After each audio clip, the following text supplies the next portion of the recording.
been a super stressful day. I just realized today how much work I have to do now that I came back from a vacation. Got pretty stressed out, and so I've almost forgot to vlog today. There's a story from yesterday that I think can be helpful for you guys, so I want to share that with you. Yesterday I was working, I had a session with the designer I'm working with, and we had kind of a design argument. It was around food ordering, and I claimed that if somebody wants to add some kind of a dish into his shopping bag, he should just do it with one click, because he probably wouldn't want to change the default ingredient. And she was saying that people always change the default ingredients and ask without parsley or without anything else or with a different sauce. And so before it's been added to the cart, we should kind of open up kind of a dialogue showing all the options and allowing you to change something before it's been added to the bag. And so we were arguing which option should we go with. And we had different opinions and kind of different gut feelings about what's the right solution. But her argument was, from my experience, I always change, when I'm ordering food, I always change things. Everybody I know does that, and so I think this is the best thing to do. And I told her, that's a bad argument. You can't convince me this way, and you can't convince the client that way, because you do not represent the whole population. You don't represent actually anybody. Your small little group of friends don't represent everybody. That is not a way to build an argument. My argument, I had actually two arguments about why we should go with just adding to the bag without changing the default.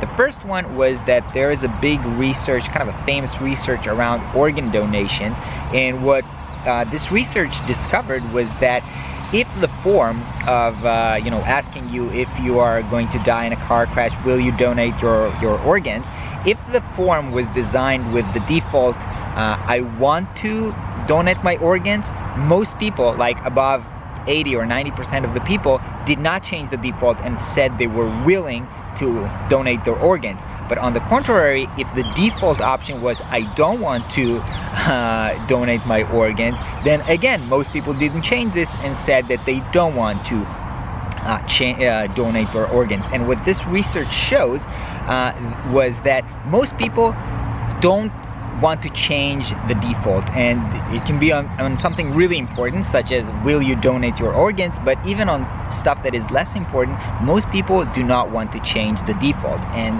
that's why I think that this kind of a data point and research supports my my point of view of let's just go with the default as fast as possible. And the second reason is that there's a lot of research around UX showing that every step that you add in kind of an ordering process, in an ordering funnel, lowers the conversion rate. So some people will drop off along the ordering process, and actually the business will lose money. So you always try to shorten the process.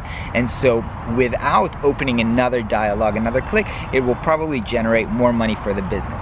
And so I had two kind of data points supporting my my argument, and I was trying to teach her that it's okay to have a gut feeling and guiding you, but you need to support that gut feeling with some kind of a data. And that data can be either from your professional experience, not personal experience, not that's how I behave, but professional experience. That means, for example, I used to go, a few years ago, I worked with a client and we did this sort of thing, and the result was this.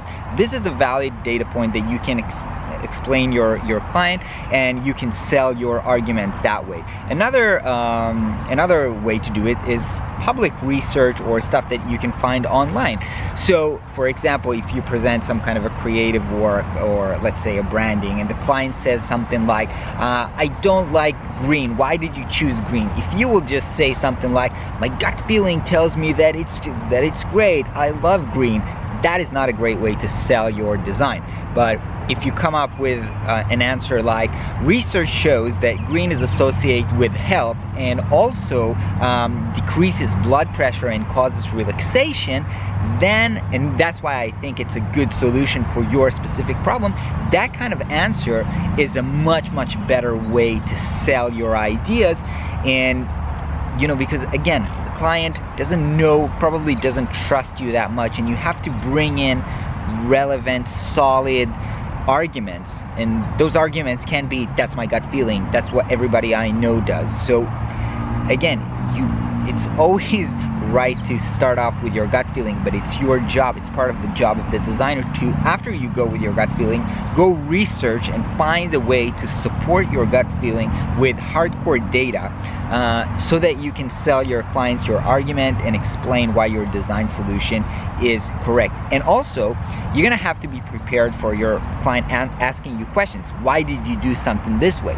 And you have to be prepared with these types of arguments to know how to answer those questions. And you cannot come again to a design meeting not being prepared for the client going to ask you these sort of questions. You have to know for every design decision that you make, it can be from the silliest thing as why did you choose this font, or why did you just choose this color, or why did you build this flow. You need to have a solid answer for every question. That's my point of view. That was what I was trying to teach her, and maybe you find this helpful as well. I hope so. Anyway, heading home right now. Gonna try to relax a little bit. It's gonna be an intense week and period coming up. A lot of work to do. Anyway, hope you guys have a great day, and I'll catch you tomorrow.